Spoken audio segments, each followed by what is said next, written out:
새해가 다가오니 우리 가족들에게 감사한 마음을 전하고 싶어 이렇게 글을 써봅니다. 특히나 우리 할머님 같은 분이 또 계실까 싶은 생각이 들어 우리 할머님 자랑 좀 해볼까 합니다. 우리 할머님은 천사 같은 그런 분이십니다. 그런 할머님은 제 친할머님도 아니고 외할머니도 아닌 시할머님이신데요. 처음으로 제게 사랑이 무엇인지 알려주신 제게는 아주 소중한 그런 분이십니다. 잠시 제 소개를 하자면 저는 소위 말하는 금수저 집안에서 태어났습니다. 누가 보더라도 우리 집은 굉장한 부자인데다가 부모님 두 분 다 좋은 직업을 가지고 계십니다. 그러다 보니 항상 사람들의 관심을 받곤 했었는데 오빠는 부모님의 좋은 유전자를 물려받았던 것인지 전교 1등을 놓쳐본 적이 없을 정도였어요. 하지만 저는 오빠만큼 공부를 잘하지 못했습니다. 그렇다고 해서 제가 공부를 막 못하거나 그런 건 아니었지만 부모님의 기대치를 충족시켜 드릴 수가 없었어요.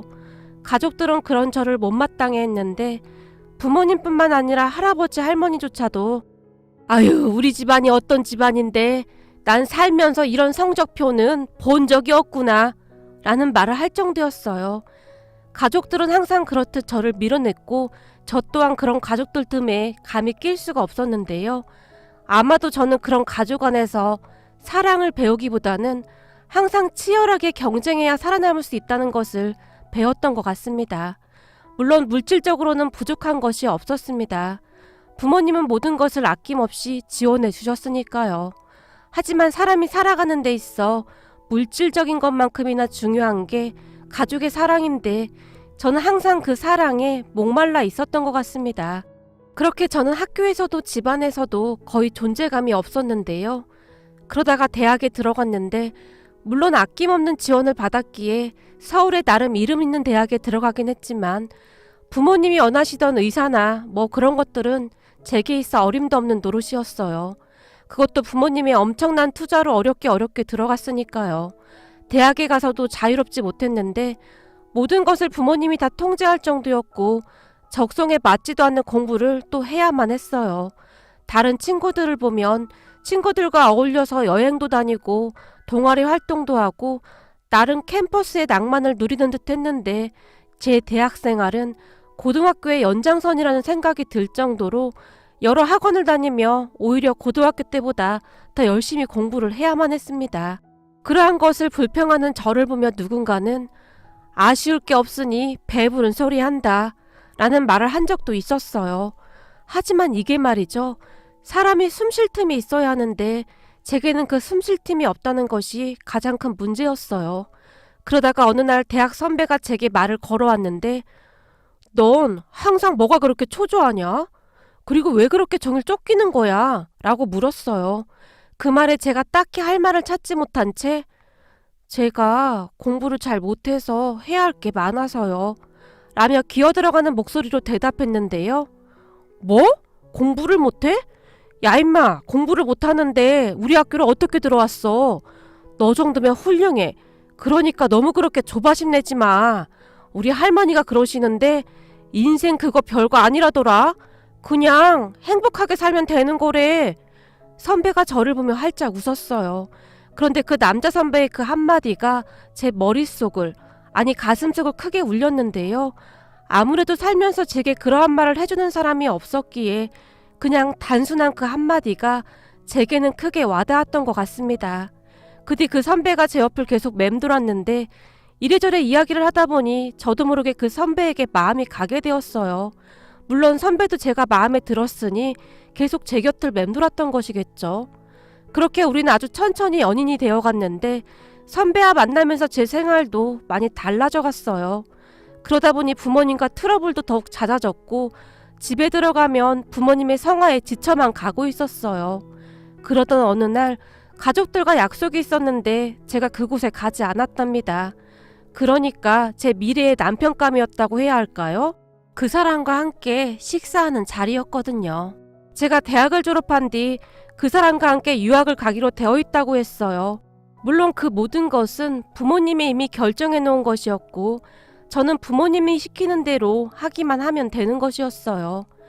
부모님이 점찍어뒀던 제 미래의 남편감이라는 사람도 금수저 집안에서 잘 자란 그런 사람이었어요.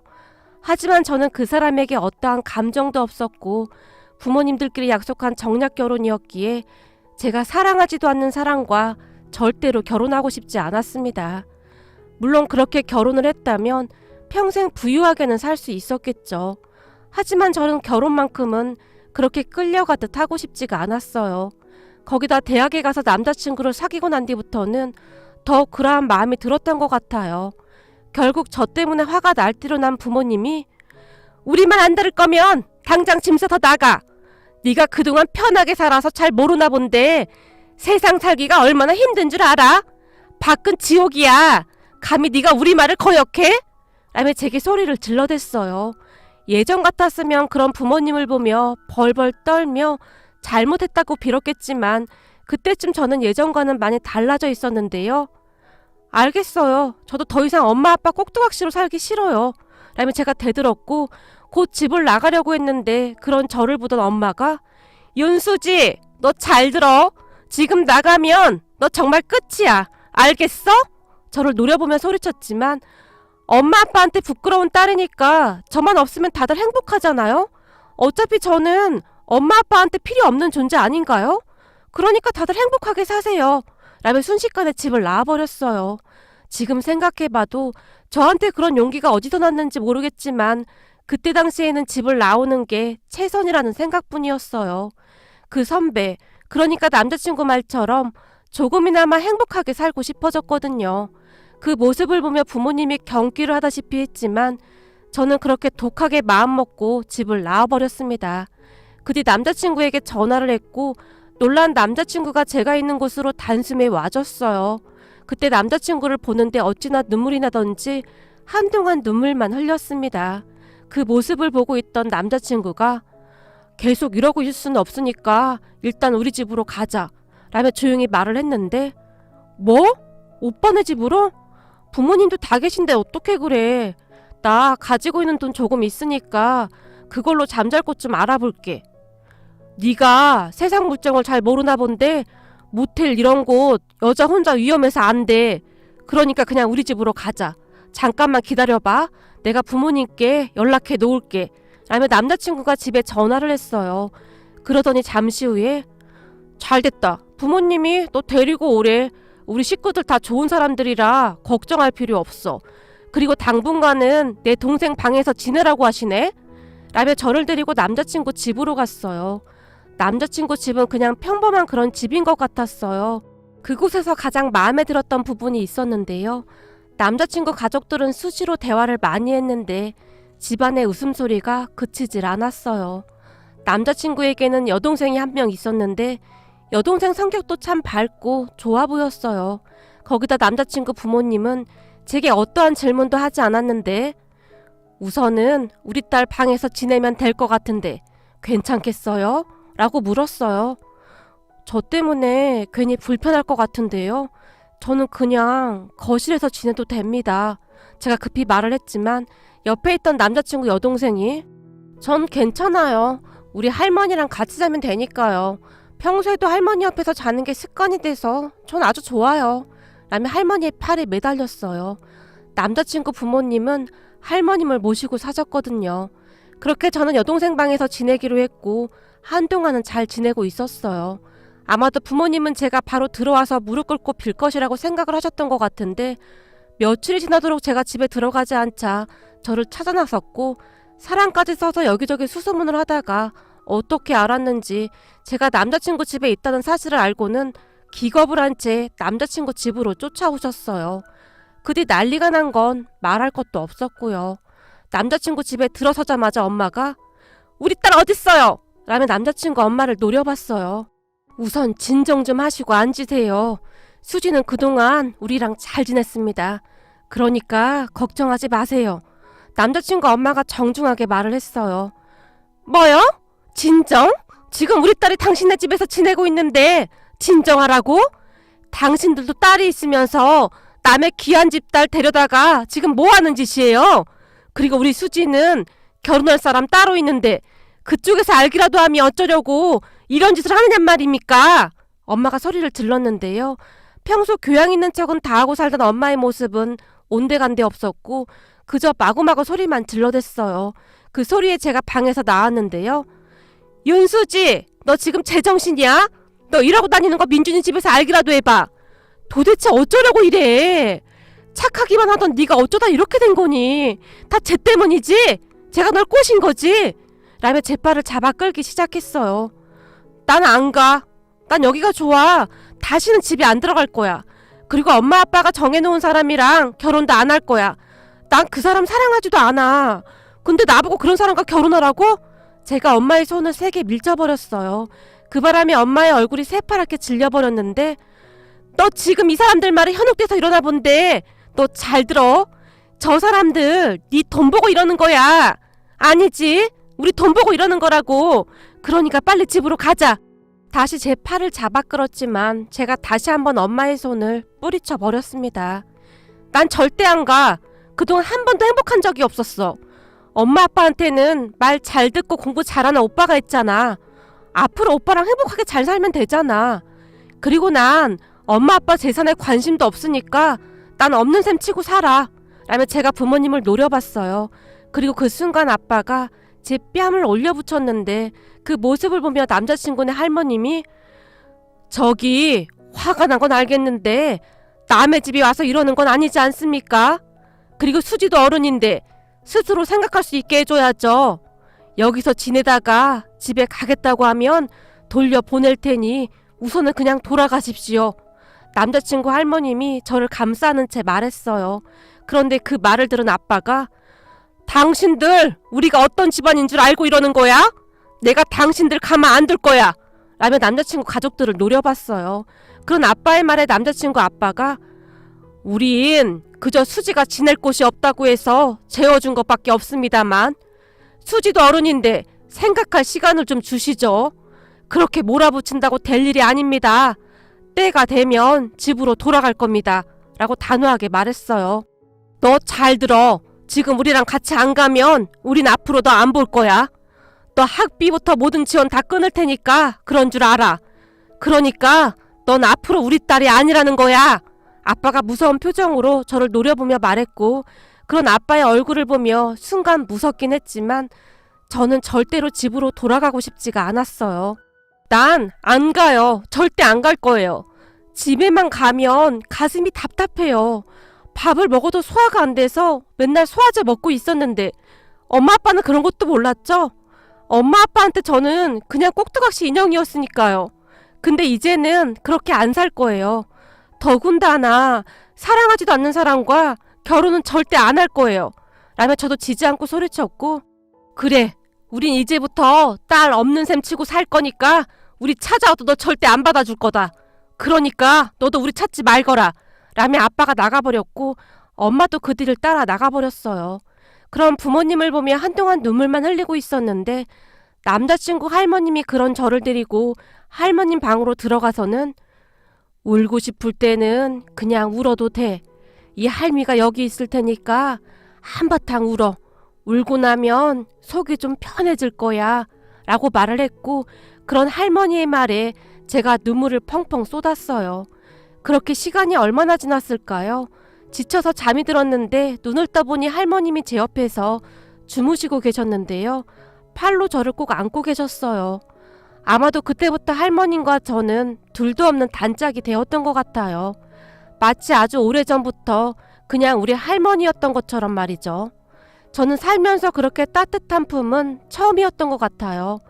남자친구 가족들은 그렇게 저를 그냥 따뜻하게 맞아주었어요. 그리고 그 뒤 저는 굉장히 힘들 수밖에 없었는데 우선 학비를 제 손으로 벌어야 했기에 과외 아르바이트를 시작했어요. 그리고 부족한 부분은 남자친구 아빠가 조금씩 보태주기도 했고요. 우리 부모님이 참 대단했던 것이 그 뒤에는 아예 저를 찾지도 않았는데 그냥 없는 사람처럼 생각하는 듯 했어요. 사실 저도 힘들긴 했지만 마냥 싫지는 않았는데요. 돈이 없어서 불편했던 것보다는 행복한 마음이 더 컸으니까요. 그 기간 동안 남자친구가 군대에 갔었지만 저는 남자친구 집에서 그냥 가족처럼 지냈답니다. 그러면서 할머님과 더욱 친해지게 되었는데 할머님은 저를 정말 많이 예뻐해 주셨어요. 몰래 제게 용돈도 주셨는데 저는 그때 쌈짓돈이 뭔지 처음 알았답니다. 꾸깃꾸깃 숨겨놓았던 돈을 제게 주시면서 밥 굶지 말고 다녀. 그리고 넌 웃을 때가 제일 예뻐. 처음에 우리 집에 왔을 때는 종일 죽상이더만 요즘은 방긋방긋 웃으니까 얼마나 좋아. 옛말에 그런 말도 있잖아. 웃으면 복이 온다고. 그러니까 지금처럼 방긋방긋 웃어 라고 말씀하셨어요. 지금 생각해보면 남자친구 가족들이 참 대단했던 것이 가족도 아닌 저한테 어떻게 그렇게 잘해줄 수 있는 것인지 참 대단하다는 생각만 드네요. 그렇게 저는 대학을 졸업했고 얼마 뒤 취업을 했습니다. 취업해서 첫 월급을 타서 남자친구 가족들의 선물을 준비했는데 어찌나 설레던지요. 그리고 선물을 받아들며 좋아하던 가족들의 모습이 지금도 눈앞에 선하네요. 취업을 한 후에는 할머니 용돈도 드리고 생활비도 보탰지만 남자친구 부모님은 제가 드린 돈을 고스란히 모았다가 남자친구와 제가 결혼할 때 보태줬어요. 물론 우리 결혼식에 친정 가족들이 참석하지 않았기에 작은 결혼식이었지만 저는 그냥 모든 것이 좋았습니다. 그런데 그런 제 모습에 한편으로는 마음이 안 좋았는데요. 낳아주신 부모님에 대한 어떠한 정도 남아있지 않다는 것에 씁쓸하기도 하고 여러 가지 생각으로 복잡할 수밖에 없었어요. 그런 제 마음을 아셨던지 결혼 전날 할머님과 함께 잠자리를 들었는데 마음이 싱숭생숭하지. 그동안 고생 한번 안 해보고 살다가 힘들기도 했고 근데 사람은 마음이 행복해야 하는 거야. 그리고 나중에 살다 보면 다들 만나지기 마련이고 할머님이 제 손을 꼭 잡아주셨어요. 결혼한 뒤에도 우리는 시댁에 같이 살았는데 할머님과 저는 환상의 짝꿍이었어요. 그동안 살면서 못 받아본 사랑을 다 받는 그런 기분이었는데 어느 날은 아가씨와 손톱 매니큐어를 바르고 있는 우리를 보던 할머님이 색깔이 아주 예쁘구나 라며 활짝 웃으셨는데요. 할머님도 같이 발라요. 이 색깔 진짜 예쁘죠? 아니야 됐어. 남사스럽게 그런 걸 어떻게 발라? 라며 수줍게 웃었지만 제가 할머니 손톱에 발라드리니 마치 소녀처럼 좋아하셨어요. 그 뒤에는 화장을 곱게 해드리기도 했는데요. 어느 날은 제게 할머님이 바다가 보고 싶구나 라는 말을 한 적이 있었는데요. 지금은 추워서 안 돼요. 그러다가 감기라도 걸리시면 어떡해요? 따뜻해지면 그때 같이 가요. 라며 제가 말렸지만 꼭 한번 가보고 싶은데 너 운전할 줄 알지? 운전할 줄 아는데 혹시 바닷가 갔다가 감기라도 걸리시면 어머님한테 혼난단 말이에요. 라고 제가 할머님을 설득했지만 그러니까 우리 둘이 몰래 다녀오자는 거지. 아침 일찍 갔다 오면 될 것 같은데. 우리 둘만이요? 아무래도 어머님한테 혼날 것 같은데. 라며 제가 망설였지만 어느 주말 저는 할머님과 함께 바닷가로 향했답니다. 그런데 잠시 뒤 할머님과 제가 집에 없자 시어머님이 전화를 했고 어머님 목욕탕에 왔어요. 그리고 나온 김에 할머님이랑 데이트 좀 하다 갈게요. 라는 거짓말까지 했답니다. 그렇게 할머님이 말씀하신 바닷가에 도착해서 회 한 접시를 먹은 뒤 바다 구경을 하고 있었는데 바다가 참 좋구나. 저기 근데 내가 가고 싶은 곳이 한 군데가 더 있는데 라고 할머님이 말씀하셨어요. 어디 가고 싶으신데요? 근데 여기서 많이 떨어진 곳은 안 될 것 같아요. 서둘러서 올라가야 안 들키죠. 저번에도 할머님이 꼬셔서 점쟁이한테 갔다 온 거 들켜서 엄청 혼났잖아요. 어머님이 한 번만 더 말썽 일으키면 우리 분가시켜버린다고 그랬단 말이에요. 제가 난감하다는 표정으로 말을 했어요. 사실 저랑 단짝이 되신 뒤로 할머님이 제게 이것저것 부탁을 많이 하셨는데요. 유명한 점쟁이한테 부적을 써야 한다며 점집에 다녀왔었는데 시어머님께 걸려서 정말 많이 혼났었거든요. 하지만 제 말을 듣던 할머님이 괜찮어. 내가 있는데 내쫓긴 누가 내쫓아. 그러니까 거기 좀 갔다 오자꾸나. 라고 다시 저를 꼬셨고 결국 저는 할머님과 함께 그곳으로 출발했습니다. 그런데 알고 봤더니 할머님은 처음부터 바다를 보고 싶었던 것이 아니라 가야 할 목적지가 따로 있었더라고요. 그렇게 도착한 곳은 벌써 세상을 떠나셨다던 할아버님의 산수였어요. 오늘이 니들 할아버지 생일이야. 근데 다들 바쁘기도 하고 해서 이렇게 온 거야. 라고 할머님이 말씀하셨는데 눈가가 촉촉히 젖어 있었어요. 그리고는 할아버님의 산소를 보며 여보, 당신 손주 며느리 처음 봤지? 우리 손주 며느리가 이렇게 예쁘고 착해. 요즘은 당신 없어도 내가 심심하지가 않아. 어디서 이런 복덩이가 들어왔나 몰라. 라며 할머님이 한동안 말씀하셨어요. 그렇게 할머님과 앉아서 한동안 이야기를 했는데요. 사실 너도 알다시피 네가 우리 집에 온 지 얼마 안 돼서 네 부모님이 찾아와서 난리를 피우다 갔었잖니. 그런데 그 뒤 네가 없을 때 네 엄마가 따로 찾아왔었어. 네 시어머니랑 내가 나가서 만났는데 우리한테 돈다발을 주면서 너를 집에서 내쫓으라고 하지 않았겠니? 그 모습을 보고 있는데 어찌나 기가 막히던지. 네가 그동안 얼마나 외로웠을지 한눈에 알아봤다. 너한테는 미안한 말이지만 내가 그날 네 엄마 얼굴에 그 돈다발을 집어 던져버렸다. 엄마라는 사람이 모든 것을 돈으로 해결하려고 하는 거요. 라고 말이야. 그리고 내가 네 엄마한테 우리도 그만한 돈 있으니까 다시는 너 찾지 말라고 했다. 그때 네 시애미가 너한테 알려야 하는 거 아니냐고 했는데 내가 알리지 말라고 했어. 알아서 좋을 게 뭐가 있겠어. 안 그래? 지금은 시간이 많이 지나서 너도 괜찮을 것 같아서 이렇게 말하는 거야. 라며 할머님이 제 손을 잡아주셨어요. 정말요? 우리 엄마 닮네요. 우리 부모님 항상 그랬어요. 하물며 제가 학교 다닐 때 친구들과 잘 어울리지도 못했는데 그때도 친구들 불러서 비싼 선물까지 주면서 저랑 친하게 지내라고 했거든요. 나랑 친하게 지내면 더 좋은 거 많이 사주겠다고 하면서 말이죠. 그런데 그런 친구들이 얼마나 오래 가겠어요.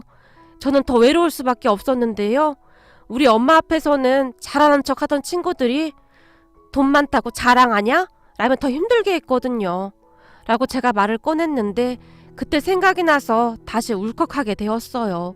그런 제 말을 듣던 할머님이 그때 내가 네 엄마한테 그랬다. 앞으로 우리 손녀니까 다시는 찾아오지 말라고. 근데 진짜 널 찾지 않더구나. 그런 걸 보니 어찌나 마음이 아프던지 짠하기도 하고 마음이 안 좋더구나. 라며 안쓰러운 듯이 저를 바라보셨어요. 괜찮아요. 전 별 기대도 하지 않았고 오히려 그때 다시 찾아오지 않아서 고마웠는걸요. 저한테는 이렇게 좋은 할머님도 생겼고 시아버님, 시어머님 그리고 아가씨까지 전 지금 아주 완벽해요. 라며 제가 활짝 웃었어요. 그렇게 조용히 있던 할머님이 여보, 우리 손주 며느리 좀 잘 지켜봐 주구려. 그리고 난 여기서 조금 더 머물다 가야겠어. 우리 손주 며느리한테 사랑 좀 더 주고 가리다. 그러니까 나 보고 싶어도 거기서 잘 지내고 있어. 나는 시간 되면 갈 테니까.